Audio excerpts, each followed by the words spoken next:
Got my new 2026 Chevy Silverado with the little 3-liter Duramax here. And I just wanted to go over some things that maybe some likes, dislikes, sort of just my first kind of thoughts on this new truck here. So first off, the Duramax, man, couldn't be any happier with this engine. And as soon as it came into the shop that day, with 2 miles on it, I went ahead and put the PPE catch can on it. So we'll definitely be doing a video on if that is worth it or not. I meant to do an install video, but it came in towards the end of the day, so I didn't really have a whole lot of time there to do that. But it will definitely get a review on it. And one thing that for sure I love compared to my last truck is this little button here, the keyless entry. No needed a key there. Another thing I like, towing numbers, great, 13,300 and the 9,100 for the gooseneck, which probably won't do that there. We got 1,900 pounds of payload, which is great. But one thing, or I guess really two things that I did notice, this one I just now noticed, this is messed up here. I tried to push it back in.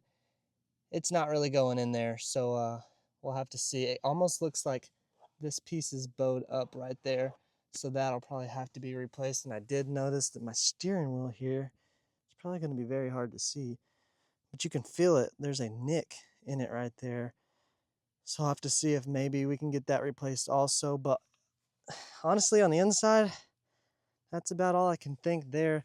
The back seat, this is my first double cab, so a little smaller than I'm used to, but I don't really use my back seat much. I never had them do the detail on it, so that's why it's still dirty in there from delivery. It's not bad though. I don't use the back seat much, so it's working. Everything's holding up good. Def is still cool, I guess. It is what it is. I did put additive in my very first fuel tank, and so we'll be getting true mile per gallon numbers and everything with that. We'll see how that additive is working out for us. But so far we're getting really good miles per gallon here. I got 311 miles on her, and I've only burned half a tank, so that's really not bad. Looks like we got 25.4 miles per gallon. Looks like our best 50 miles is 29.4, which is doing pretty good. First trip to work with it, I got 30.6, and it seems like on the highway, I typically get about 25, sometimes 21-ish. It kind of just varies. But I believe that's probably due to, this has the max towing package here. It's got the trailer brake, which I love the integrated trailer brake. My last 1500 I had to have an aftermarket one, and I hated it. But so that's cool. So it has the 373 gears instead of the 323.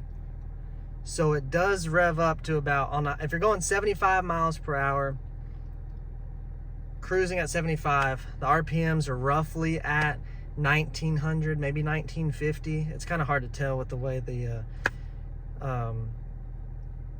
RPMs there are on the dash. But yeah, it does great, drives really good. Honestly, the only time you can tell it's a diesel is sitting at idle. So hopefully one day we can make the exhaust a little louder. We'll see how that goes. It's quite an expensive bill there to do that, but I do have some aftermarket mods planned, like oil pan, transmission pan. Obviously we got the catch can already installed. I do want to do a thermal bypass for the transmission cooler so that my temps stay down. I'd like to be in the 142 ranges like we are right now, but on the highway we're doing about 194, 196, and if you, after a long trip and you stop and idle for a few minutes, it goes up to like 200, 205, somewhere in there. So I'd prefer to have those a little bit lower, but not a big deal. I just want this truck to last quite a long time, so we'll see how that all works out. And oh yeah, another thing that I don't care for is this dual zone climate, which was not an option. It was forced upon me. My last truck had, you know, the fan speed here and then the hot cold there. This to me just a little weird. I don't really care for the fan speeds being like an actual button. I'd like to be able to just flip the thing and it's on full blast, or turn it all the way down. But this, you got to press it a few times, which not a big deal, but You know, it's just something I prefer to have it the little more old school way there. Auto start stop, yep, been turning that off every time I get in the truck, is whenever I can remember to do it.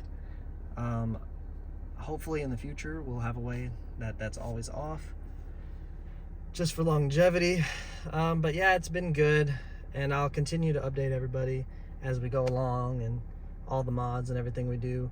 When I do my first fuel up, I've been tracking my miles and the gallons I've been using, so we'll have actual fuel economy numbers, and if any of the modifications I do change fuel economy numbers, will also be there too. But yeah, it doesn't have a spray-in bed liner, so I'll do a video on maybe doing that, maybe DIY, maybe not, I don't know, it kind of just depends. I'd maybe like to have a bed cover also. I've never had a bed cover, so we might do that. So we'll just see. But yeah, if y'all just stick around, subscribe to the channel, we'll keep putting out good content for this. I am a tech at a GM dealership, so I do have all the inside information on these things. So if y'all want to know anything in particular, I can usually look it up and find it.